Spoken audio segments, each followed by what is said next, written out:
نحمده ونستعينه ونستغفره ونؤمن به ونتوكل عليه ونعوذ بالله من شرور أنفسنا ومن سيئات أعمالنا من يهده الله فلا مضل له ومن يضلله فلا هادي له ونشهد أن لا إله إلا الله وحده لا شريك له ونشهد أن سيدنا ونبينا ومولانا محمدا عبده ورسوله أرسله بالحق بشيرا ونذيرا وداعيا إلى الله بإذنه وسراجا منيرا صلى الله تعالى عليه وعلى آله وأصحابه وسلم تسليما كثيرا أما بعد فأعوذ بالله من الشيطان الرجيم بسم الله الرحمن الرحيم إن الله يأمر بالعدل والإحسان وإيتاء ذي القربى وينهى عن الفحشاء والمنكر والبغي يعظكم لعلكم تذكرون وأوفوا بعهد الله إذا عاهدتم ولا تنقضوا الأيمان بعد توكيدها وقد جعلتم الله عليكم كفيلا إن الله يعلم ما تفعلون ولا تكونوا كالتي نقضت غزلها من بعد قوة أنكاسا تتخذون أيمانكم دخلا بينكم أن تكون أمة هي أربى من أمة إنما يبلوكم الله به وليبينن لكم يوم القيامة ما كنتم فيه تختلفون صدق الله مولانا العظيم সূরা নাহলের 90 নম্বর আয়াত থেকে তেলাওয়াত করা হয়েছে। তেলাওয়াতকৃত আয়াত সম্পর্কে গত 2 মজলিসেও কিছু আলোচনা হয়েছিল। আল্লাহ পাক 3টি কাজের আদেশ এবং 3 কাজ থেকে নিষেধ করেছেন। 3 কাজের আদেশের মধ্যে প্রথম কাজ হলো আদল, যার আবেদনিক অর্থ ইনসাফ। ইন্নাল্লাহ সন্দেহাতীত ভাবে আল্লাহ পাক ইয়ামুরু হুকুম করতেছেন, আদেশ দিতেছেন। কিসের আদেশ? বিল আদল, ইনসাফ। কেউ আমার উপর জুলুম করলো, বাড়াবাড়ি করলো, হুবহু ওই পরিমাণ প্রতিশোধ নেওয়ার বৈধতা আমার আছে।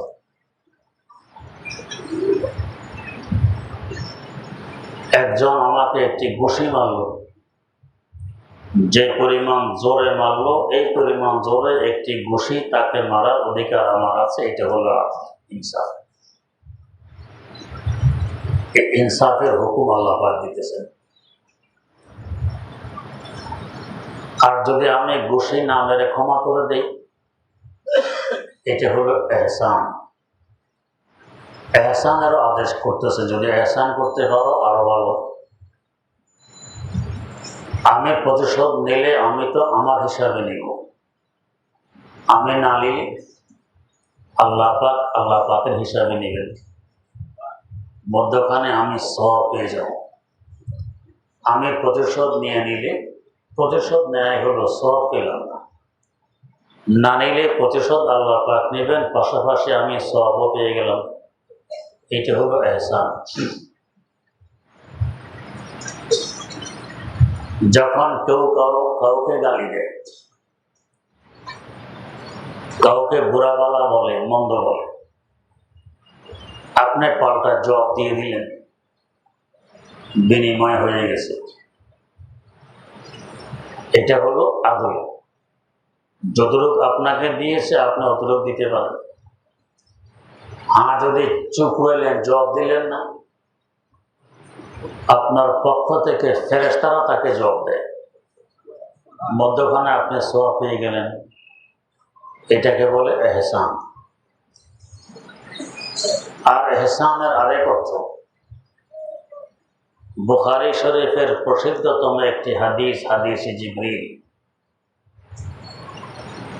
একদিন হযরত জিবরিল আমিন আলাইহিস সালাম দরবারে নবুয়তে এসে কয়েকটি প্রশ্ন করলেন। আসলেন এমন কিছু কথা, এমন কিছু কাজ তার মধ্যে পাওয়া গেছে, প্রত্যেকগুলোর বৈপরীত্যবাদ, একটার সাথে মিল খায় না। তিনি আসতেন একেবারে পকপকে সাদা পোশাক পরিহিত অবস্থায়, এত পরিচ্ছন্ন, মনে হয় যেন মাত্র হাম্মাম থেকে গোসল করে বেরিয়ে এসেছেন, এত পরিপাটি পরিচ্ছন্ন। হযরত ওমর রাদিয়াল্লাহু তাআলা আনহু বলেন, আমরা কেউ লোকটাকে চিনলাম না, চিনার দ্বারা বোঝা যায় লোকটা মদিনার নয়, দূর থেকে এসেছে। মদিনার থাকলে তো চিনতাম, কিন্তু পোশাক আশাক পরিপাটি, একবারে পরিচ্ছন্ন, এতে বোঝা যায় এই মাত্র পাশের কোনো ঘর থেকে গোসল করে বেরিয়ে এসেছে, বৈপরীত্যবাদ। সোজা এসে রাসূল আকরাম সাল্লাল্লাহু আলাইহি ওয়াসাল্লামের সামনে বসে গেলেন তাশাহুদের সুরতে। হুজুরও তাশাহুদের সুরতে বসা, উনিও তাশাহুদের সুরতে বসলেন। একেবারে হুজুরের হাঁটু মোবারকের সাথে তার হাঁটু মিলিয়ে। এরপর নিজের উরু কিংবা হুজুরের উরুর উপরে দুই হাত রেখে কয়েকটি প্রশ্ন করলেন। মানুষ প্রশ্ন করে জানার জন্য, আর কেউ করে আটকানোর জন্য। আটকানোর জন্য প্রশ্ন করা তা বেয়াদবি, মাহরুম হয়ে যায়, বঞ্চিত হয়ে যায়। জানার জন্য করা, এটা শিক্ষার একটা বড় মাধ্যম। শিফাউল আইয়ে আসওয়াল, মূর্খতার চিকিৎসা হলো প্রশ্ন করা, জানার জন্য, আটকানোর জন্য নয়। হাসির কথা, এক বেটার অভ্যাস হুজুর দেখলে আটকানোর জন্য প্রশ্ন করা। কিছু মানুষ আছে আটকানোর জন্য প্রশ্ন, পরীক্ষা করে দেখি কি অবস্থা। এটা অনেকে জানে, এই লোকের অভ্যাস হুজুরকে আটকানো। একদিন এই লোক যাচ্ছে, মাদ্রাসার তালেবুল ইলমের সাথে সাক্ষাৎ হয়েই প্রশ্ন। তালেবুল ইলমও বোঝে আটকানোর জন্য প্রশ্ন করতেছে। হুজুর একটি মাসালা, এই মাসালা, আমাদের কূপে একটি ইঁদুর পাওয়া গেছে, এখন পানি পাক নাকি না পাক? তালেবুল ইলম বোঝে আসলে ইঁদুর মেদুর কিছুই পড়েনি, আটকানোর জন্য প্রশ্ন করে। ঠিক আছে, আমিও আটকাইছি। আর যদি কোনো হুজুর কাউকে আটকাতে চায় তো জীবনও সে ছুটতে পারবে না।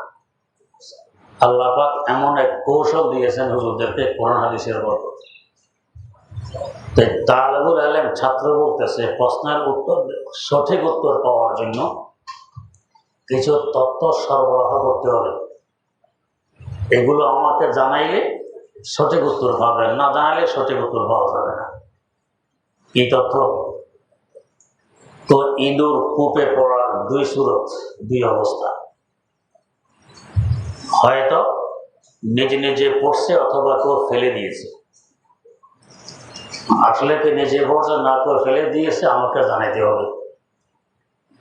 যদি নিজে নিজে পড়ে, এটারও দুই সুরত, হয়তো সব ইচ্ছায় লাভ দিয়ে পড়ছে অথবা চলার পথে বেখেয়ালে পড়ে গেছে, এটাও জানাইতে হবে। কূপে পড়ার পরে আবার 2 সুরত, হয়তো এখনো জীবিত আছে অথবা মারা গেছে, এটাও জানিতে হবে। জীবিত থাকলে 2 সুরত, হয়তো এখনো সে সাঁতার কাটে অথবা নিস্তেজ হয়ে ভাসতেছে। যদি ভাসে এটার আবার 2 সুরত, হয়তো মারা গেছে কিন্তু এখনো জীবিত আছে, এটাও জানিতে হবে। যদি মারা গিয়ে থাকে এটারও 2 সুরত, হয়তো ডুবে গেছে কিংবা এখনো ভাসে। যদি ডুবে গিয়ে থাকে এটারও 2 সুরত, হয়তো ফুলে গেছে অথবা এখনো ফুলেনি, এটাও জানাইতে হবে। যদি ফুলে গিয়ে থাকে এটারও 2 সুরত, হয়তো ফেটে গেছে অথবা এখনো ফাটেনি, এটাও জানাইতে হবে। যদি ফেটে গিয়ে থাকে এটারও 2 সুরত,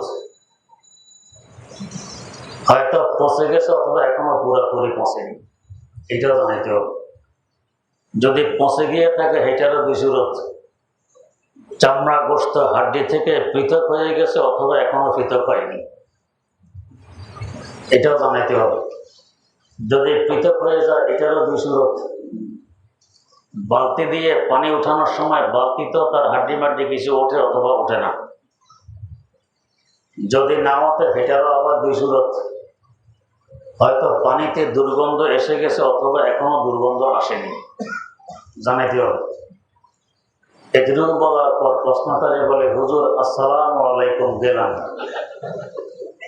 গিয়ে বলতেছে, বাপরে বাপ, কি হুজুরের হুজুর, 2 সুরত 2 সুরত 2 সুরত যে হুজুরের শুরু করছে, যে আমার শাহজালাল এক্সপ্রেস ছাড়ছে তো ছাড়ছে, স্টেশন ধরবে না, যান বাসে কোনো রকম আসছি। আরো কতক্ষণ থাকলে আরো কত 2 সুরত বের করতে আল্লাহ যায়। তো আটকানোর জন্য যদি প্রশ্ন করে হুজুরে জানে, তো হুজুরে উল্টা আটকাইতে পারে। আলহামদুলিল্লাহ এমন দক্ষতা আল্লাহ হুজুরদেরকে দিয়েছেন, যদি বাস্তবে হুজুর হয়। তো কেউ প্রশ্ন করে জানার জন্য, কেউ করে আটকানোর জন্য। ইনি আসছেন প্রশ্ন করছেন জানার জন্য, অন্যদেরকে জানানোর জন্য। অনেক সময় সাহাবায়ে কেরাম কিছু জানতে চান কিন্তু ভয়ে প্রশ্ন করার সাহস পেত না, বা আদব রক্ষা হয় কি না হয় এই ভয়ে প্রশ্ন করতেন না। অপেক্ষায় থাকতেন কোনো গ্রাম্য ব্যক্তি যদি আসে, ওদের তো লেখাপড়া থাকে না, আদব লেহাজ নেই, যে কোনো প্রশ্ন যাকে তাকে করতে পারে। ওই সুযোগে আমরা করে জেনে নিলাম, অপেক্ষায় থাকতাম। গ্রাম্য লোকরা তো শিক্ষিত অশিক্ষিত ব্যবধান বোঝে না, নবীর মর্যাদা কি আর উম্মতের কি এটাও বোঝে না। এরকম অনেকেই আছে গ্রামে।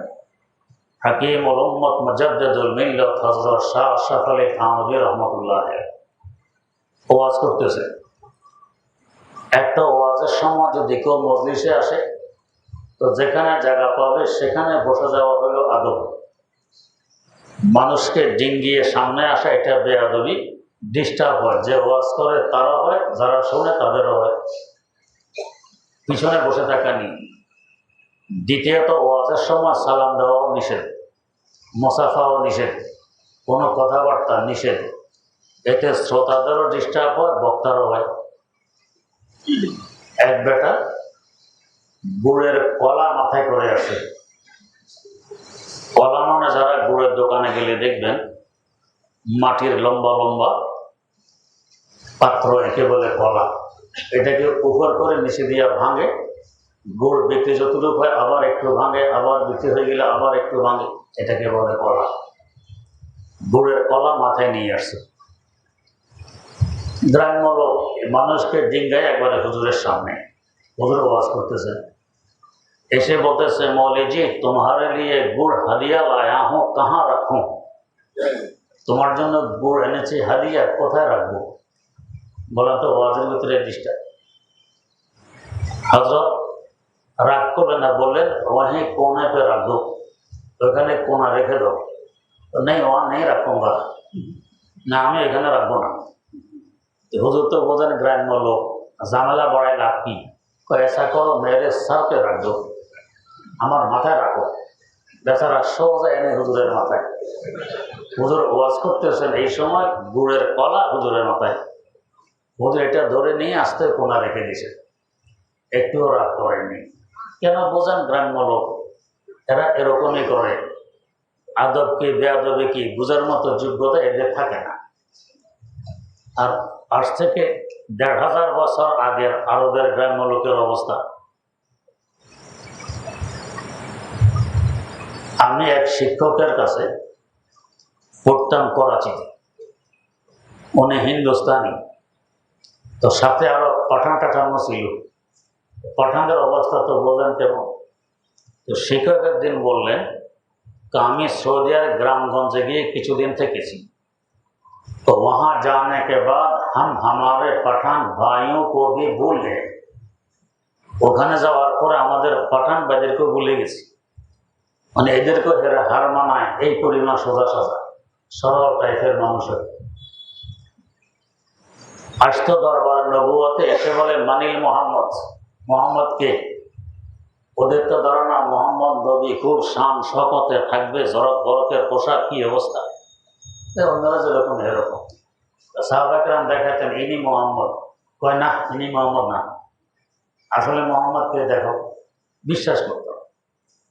এমনই এক গ্রাম্য লোক হযরত থানবীর কাছে এসে জিজ্ঞেস করতেছে, मौलवी अशरफ अली कौन है?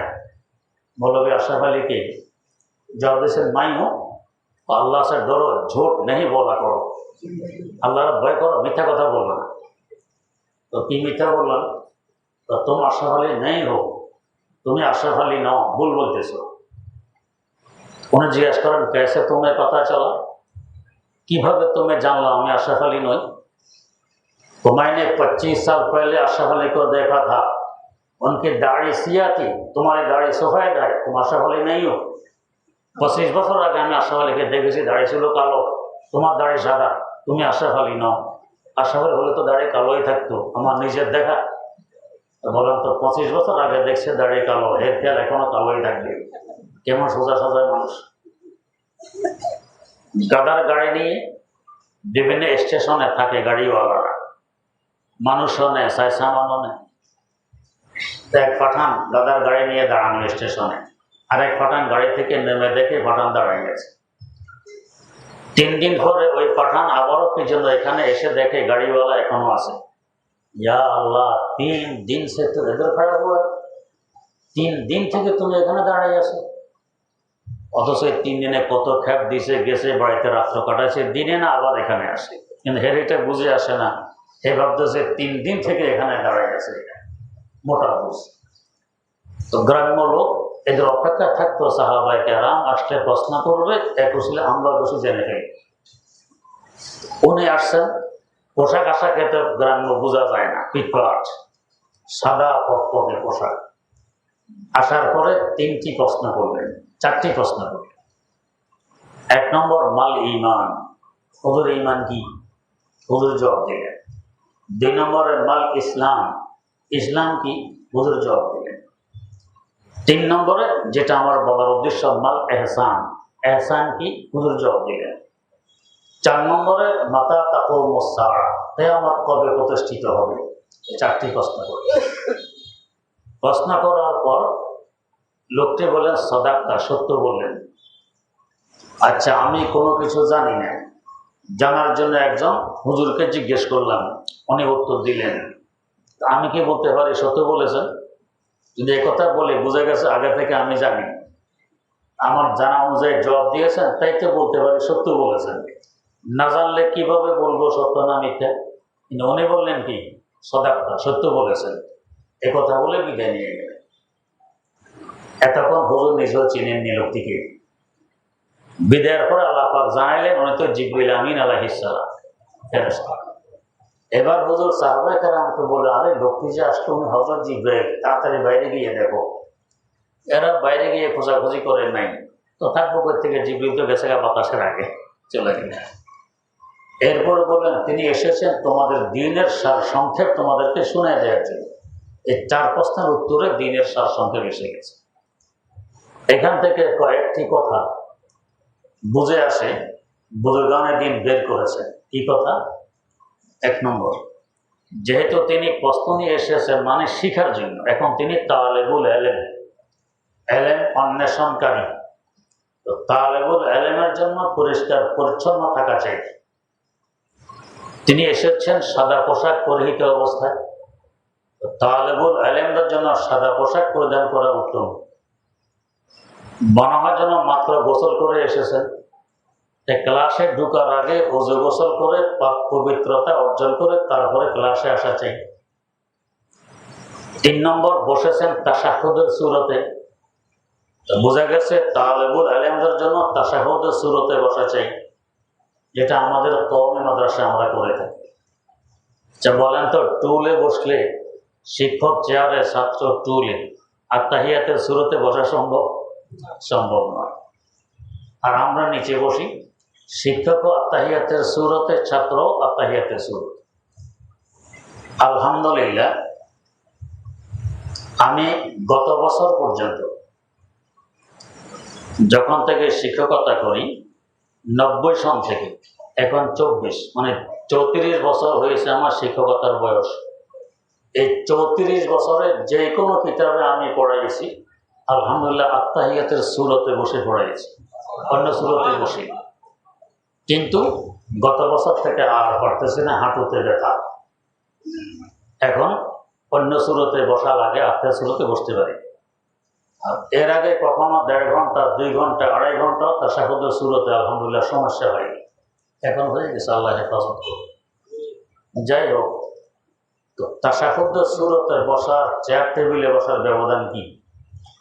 ওস্তাদ চেয়ারে বসলে ওস্তাদের পা কোন দিকে থাকবে? পিছনে না সামনে?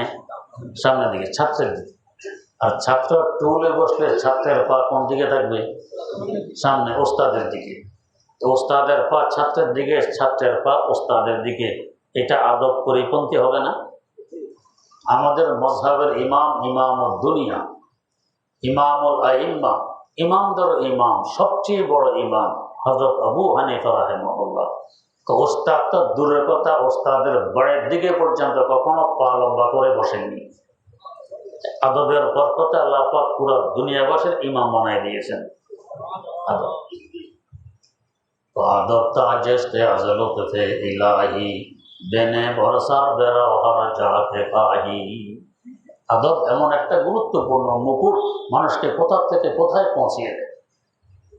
এখন যদি ক্লাসের মধ্যে ছাত্র ওস্তাদ দিকে পা লম্বা করে আর ওস্তাদ ছাত্রের দিকে পা লম্বা করে বসে, কোথায় ইলম, কোথায় বরকত, কোথায় আদব লিহাজ? কিচ্ছু নেই।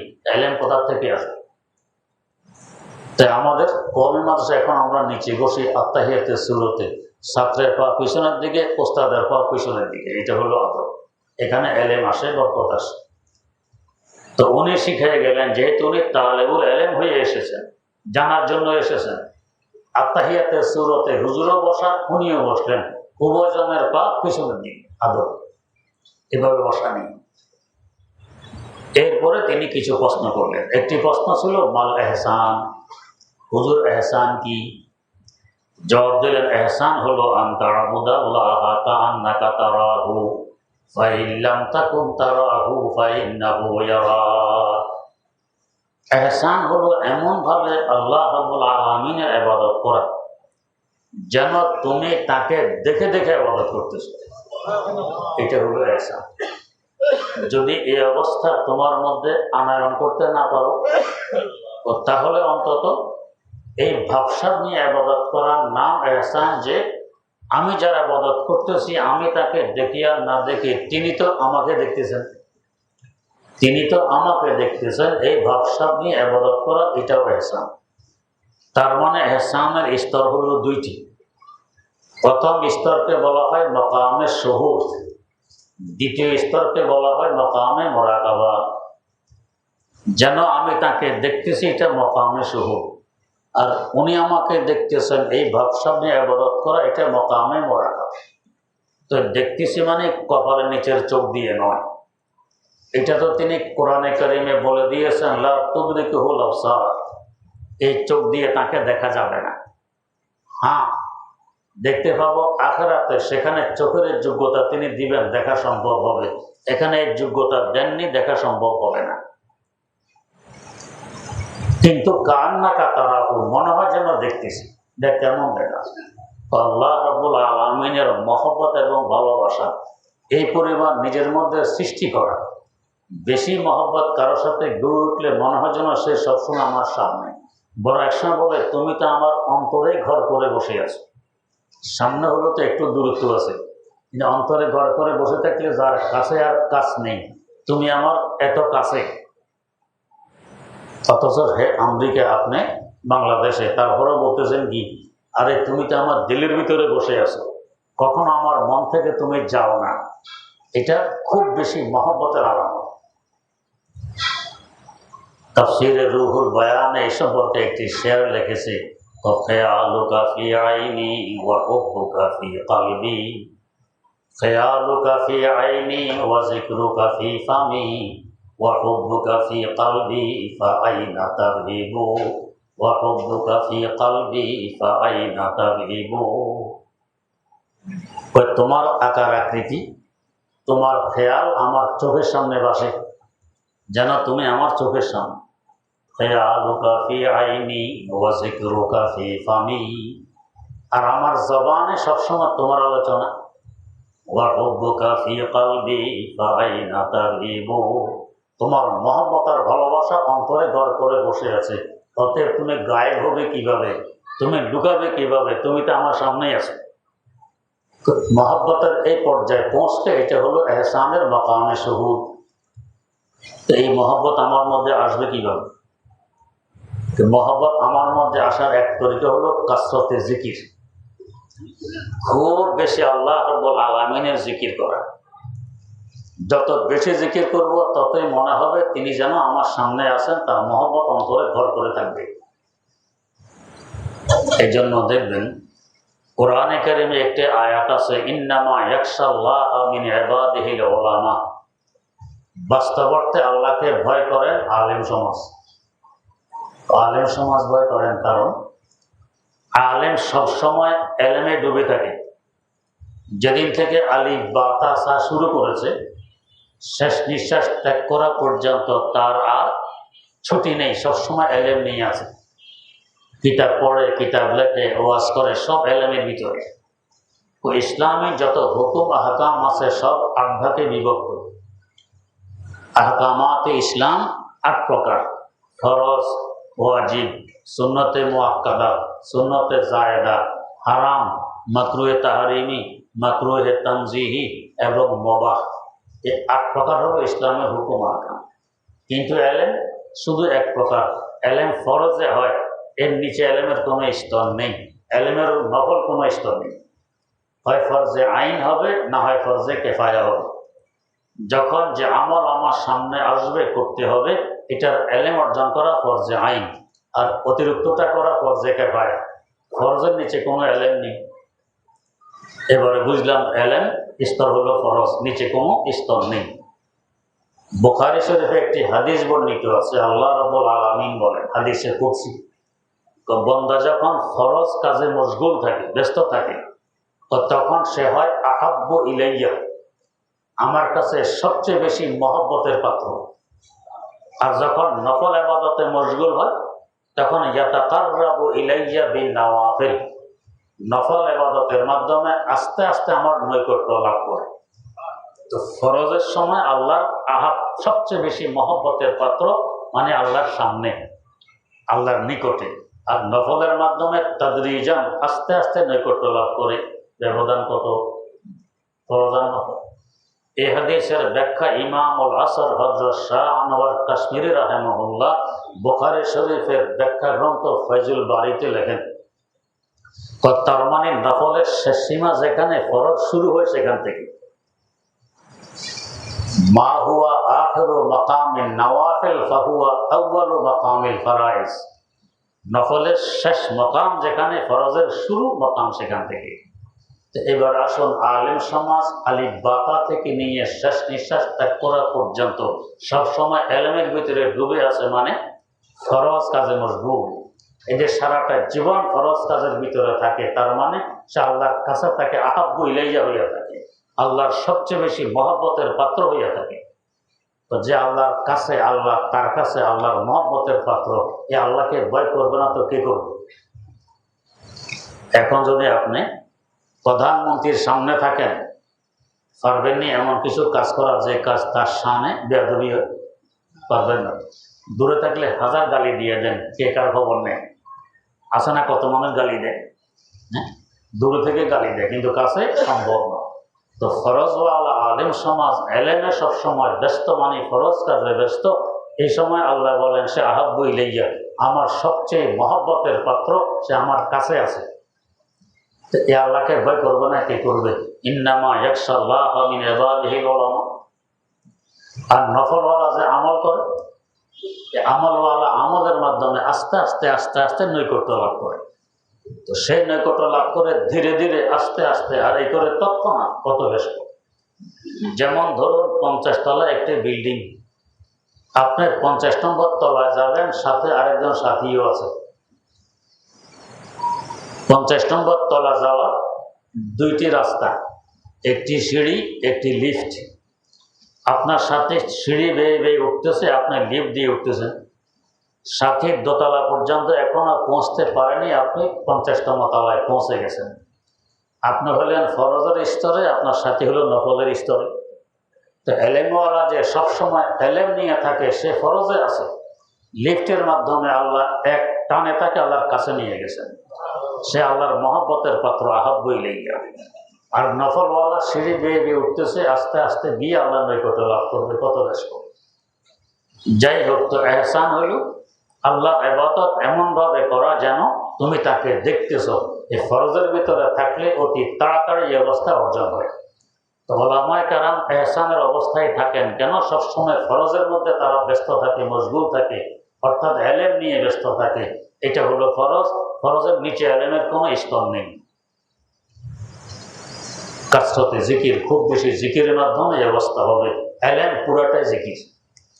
এলেমের আলিফ বা তা সা থেকে নিয়ে একবারে বুখারী শরীফ বলেন, তাফসীর বলেন, পুরাটাই জিকির। আল্লাহর নৈকট্য লাভ হয় কাসরতে জিকির। 2 নম্বর নৈকট্য লাভ হয় বেশি মহব্বতের কারণে। মহব্বত এক তো এলেমের মাধ্যমে অর্জন হয়, দ্বিতীয়ত সুন্নতের উপরে আমল করার মাধ্যমে অর্জন হয়। আল্লাহ পাক নিজে বলতেছেন কি, ইন কুনতুম তুহিব্বুনাল্লাহা ফাত্তাবিউনি ইউহিব্বুকুমুল্লাহ। যে তোমরা আল্লাহকে মহব্বত করতে চাও, আমার রাসূলের সুন্নতের অনুকরণ করো, করলে কি হবে? ইউহিব্বুকুমুল্লাহ, আল্লাহ তোমাকে মহব্বত করবেন। আগের হাদিসে আহাব্বু ইলাইয়া, আমার বেশি মহব্বতের পাত্র, যখন ফরজ অবস্থা থাকে এলেম, আর সুন্নতের উপরে পাবন্দি করলে এখন আল্লাহ তাকে মহব্বত করেন, সেও আল্লাহ মহব্বতের পাত্রে পরিণত হয়। তার মানে আল্লাহর কাছে চলে যায়, নৈকট্য লাভ করে। তো আল্লাহ আমাকে মহব্বত করলে সেই মহব্বতের আকর্ষণে আর টানে আমার মধ্যে আল্লাহ পাকের মহব্বত জন্ম নেয়। এখন আমার মধ্যে তার মহব্বত, তার মধ্যে আমার মহব্বত, এবার দুজন দুজনের কাছে না। এখন অবস্থা হবে তো তন সদি মান যা সদাম, তো যা সদি মান তন সদাম, তো তন সদি মান যা সদাম, তো যা সদি মান তন সদাম। তা কাসনা গোয়া দিগারে, তা কাসনা গোয়া দিগারে মান দিগারি। যেন তুমি আমার দেহ, আমি তোমার জান, আর আমি তোমার দেহ, তুমি আমার জান। তা কাসনা গোয়া বাকাসে মান দিগারাম তো দিগারি, তা কাসনা গোয়া বাকাসে তো দিগারি মান দিগারাম। যাতে কেউ কথা বলতে না পারে, বুঝতে না পারে যে আমরা ভিন্ন ভিন্ন কেউ।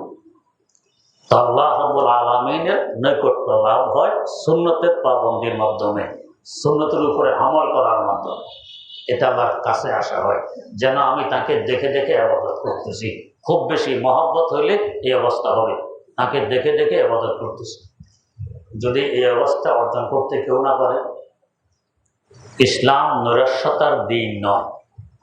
মন ভাঙার প্রয়োজন নেই, অন্তত এই ভাবটা তোমার মধ্যে আনো যে আমি যার ইবাদত করছি তিনি তো আমাকে দেখতেছেন। আল্লাহ রাব্বুল আলামিন আমাকে দেখতেছেন কিনা? দেখতেছেন। যদি এখানে আমাদের মাননীয় প্রধানমন্ত্রী দাঁড়িয়ে থাকেন আর আমাদেরকে দেখতে থাকেন, এই অবস্থায় চুরি করা সম্ভব হবে? এই অবস্থায় কাউকে গালি দেওয়া সম্ভব হবে? জিনা করা সম্ভব হবে? হবে না। তো আল্লাহ আমাদেরকে দেখতেছেন আমরা চুরি করে কিনা, জিনা করে কিনা, গালি দেয় কিনা। কত আকাম কুকামে লিপ্ত। আল্লাহ দেখতেছেন, দেখি হইল আল্লাহ দেখতেছেন, এটা আমাদের আকীদা। আর এটাকে বাস্তব ফিল্ডে পরিণত করা, এটা হলো ইহসান। বাস্তব ফিল্ডে পরিণত করা, এটা হলো ইহসান। যেমন সাইয়্যিদানা হযরত ইউসুফ আলা নাবিয়িনা ওয়া আলাইহিস সালাতু ওয়াস সালাম, জুলাইখা তাকে 7 গেটের ভিতরে ঢুকিয়েছে অপকর্ম করবে। সেখানে গিয়ে দেখতেছেন জুলাইখা কি একটা ঢেকে ফেলতেছে। জিজ্ঞেস করলেন, জুলাইখা কি ডাকো? ও ঢাকি আমার মুক্তি মাবুদ। কেন ডাকো? আমি তো তোমাকে এখানে নিয়ে এসেছি অপকর্মে লিপ্ত হওয়ার জন্য। আমার মাবুদের সামনে গুনাহে লিপ্ত হব, এতে আমার লজ্জা লাগে, তাই ঢেকে ফেলতেছি। কেমন মাবুদ চিন্তা করেন, ঢেকে ফেলতেছে আগে। ইউসুফ আলাইহিস সালাম জিজ্ঞেস করলেন, তোমার মাবুদ কি দেখে? মূর্তি তো পাথরের তৈরি, দেখবে করতে। তো তোমার মাবুদ কি দেখে? কয় না, দেখে না। তো না দেখলে ডাকার কি প্রয়োজন? জুলাইখার জবাব দেয়, দেখে না তো ঠিক, তবে তার চোখগুলো এমনভাবে বানানো মনে হয় যেন দেখতেছে, মনে হয় যেন তাকাইয়ে আছে। আসলে দেখে না, মনে হয় যেন দেখে। এবার সুযোগ পেয়ে ইউসুফ আলাইহিস সালাম বলেন, জুলাইখা তোমার মাবুদ বাস্তবে দেখে না, মনে হয় যেন দেখতেছে। আর যিনি আমার মাবুদ, তিনি মনে হয় যেন দেখতেছে এমন নন, তিনি বাস্তবে দেখতেছেন। তো মনে হয় যেন দেখতেছে এমন মাবুদের সামনে তোমার অপকর্মে লিপ্ত হতে লজ্জা লাগে, আর যে মাবুদ বাস্তবে দেখেন তার সামনে অপকর্মে লিপ্ত হতে আমার লজ্জা লাগে না। এটা হলো ইহসানের মাকামে মুরাকাবা। আন তা'বুদাল্লাহা কাআন্নাকা তারাহু ফাইন লাম তাকুন তারাহু ফাইন্নাহু ইয়ারাক। তুমি দেখো আর না দেখো, তিনি তো তোমাকে দেখতেছেন। এই ভাবসাব নিয়ে ইবাদত করার নাম হলো ইহসান। আল্লাহ বাদশা আদেশ করতেছে, ইন্নাল্লাহা ইয়া'মুরু বিল আদলি ওয়াল ইহসান। বান্দা, ইনসাফের উপর ভিত্তি করে চলো এবং ইহসান অর্জন করে চলো। ইবাদত এইভাবে করলে যেন আমাকে দেখতেছ, এই স্তরে পৌঁছতে না পারলে এই মন মানসিকতা নিয়ে ইবাদত করো যে আমি তো তোমাকে দেখতেছি, আমি তো তোমাকে দেখতেছি। এই অবস্থা অর্জনে আরেক সুরত, আরেক রাস্তা হইল কোনো আল্লাহওয়ালার সংসদ আর সহবতে গিয়ে তার পরামর্শ নিয়ে চলে নিজকে নিজে মিটিয়ে দেয়া। যখন নিজের আমিত্ব মিটে যাবে তখন এই অবস্থা আমার সৃষ্টি হবে। তাই বুজুর্গানে দিন বলেন, পর্দা এ হাসতি আগার সুজি বনা রে লা ইলাহা, পর্দা এ হাসতি আগার সুজি বনা রে লা ইলাহা, আযমা বে পর্দা দীনি নূর ইল্লাল্লাহ, আযমা বে পর্দা নূর ইল্লাল্লাহ। নিজের আমিত্বকে মিটিয়ে দাও। যখন আমিত্ব মিটে যাবে তখন দেখবে ইল্লাল্লাহর নূর তোমার সামনে বেশি হবে। এটা হলো ইহসান। আর যতদিন আমিত্ব মই কি হুনুরে, এখন ইহসানের স্তরে পৌঁছতে পারেনি, ইবাদতের সেই মজার স্বাদ পাওয়া যাবে না, আসবে। তো আল্লাহ রাব্বুল আলামিন আদেশ করতেছেন, ইন্নাল্লাহা ইয়া'মুরু বিল আদলি ওয়াল ইহসান। ইনসাফের আদেশ এবং ইহসানের আদেশ। ইহসানের এক অর্থ তো হলো, প্রথমে যে বললাম কি, আমার উপর আরেকজন যে পরিমাণ বাড়াবাড়ি করেছে ওই পরিমাণ প্রতিশোধ নেওয়া হলো আদল আর ইনসাফ। আর প্রতিশোধ মোটো নিলাম না, ক্ষমা করে দিলাম, এটা হলো ইহসান। লাভ কি হবে? আমি নিজে প্রতিশোধ নিয়ে নিলাম, সওয়াব হইল না, গুনাহ হইল না, মওয়া হইল। আর নিজে প্রতিশোধ নিলাম না, আমার পক্ষ থেকে আল্লাহ পাক প্রতিশোধ নিয়ে নেবেন, ফেরেশতারা প্রতিশোধ নিয়ে নেবেন, মধ্যখানে ফাঁকে আমি সওয়াব পেয়ে গেলাম। এটা হলো ইহসান। আর ইহসানের দ্বিতীয় অর্থ হলো এমনভাবে ইবাদত করা যেন আমি তাকে দেখতেছি। এই মকামের শহুদ যদি আমার অর্জন না হয় তো কমাস কম এই মন মানসিকতা নিয়ে ইবাদত করা যে অন্তত তিনি তো আমাকে দেখতেছেন। হযরত যুন্নুন মিসরি রাহিমাহুল্লাহ বলেন, যখন আমি নামাজ শুরু করি প্রথমে একটু মুরাকাবা করি। কি মুরাকাবা? এটা আমার জীবনের শেষ নামাজ, আর নামাজ পড়তে পারবো না। আমি মুরাকাবা করি, হযরত আজরাইল আলাইহিস সালাম পিছনে দাঁড়াই আছেন, সালাম ফিরানো মাত্র রূহ কবজ করে নেবেন, এই সালাম ফিরানোর অপেক্ষা দাঁড়াই আছে। যদি এখন হযরত আজরাইল এসে আমাদেরকে সরাসরি বলে এ সালাম পর্যন্ত সময়, সালাম ফিরেলেই রু নিয়ে যাব। বলেন তো নামাজটা কেমন হবে? তো এই মানসিকতা নিয়ে নামাজ শুরু করি। এরপরে আমি মোরাকাবা করি, যারা ইবাদত করতেছি তিনি আমাদের সামনে, তাকে সামনে রেখে সেজদা দিতেছি তাকে। এরপর মোরাকাবা করি, আমার ডানে জান্নাত বাঁয়ে জাহান্নাম, সামান্যতম পা এদিক সেদিক হবে, হয় জান্নাত না হয় জাহান্নাম। এরপরে মোরাকাবা করি, আমি সিরাতের উপর দাঁড়াই আছি, সামান্য পদস্খলন ঘটবে তো নিচে পড়ে যাব। তো এবারে আল্লাহু আকবার বলে আমি নামাজ শুরু করব। বলেন তো নামাজটা কেমন হবে? এটা হলো ইহসানওয়ালা নামাজ। ইন্নাল্লাহা ইয়ামুরু বিল আদলি ওয়াল ইহসান। এই ইহসানওয়ালা ইবাদতের আদেশ আল্লাহ পাক করতেছেন। আল্লাহ রাব্বুল আলামিন আমাদেরকে তৌফিক দান করুন। সুবহানাল্লাহি ওয়া বিহামদিহি, সুবহানাকাল্লাহুম্মা ওয়া বিহামদিক, আশহাদু আল্লা ইলাহা ইল্লা আনতা আস্তাগফিরুকা ওয়া আতুবু ইলাইক।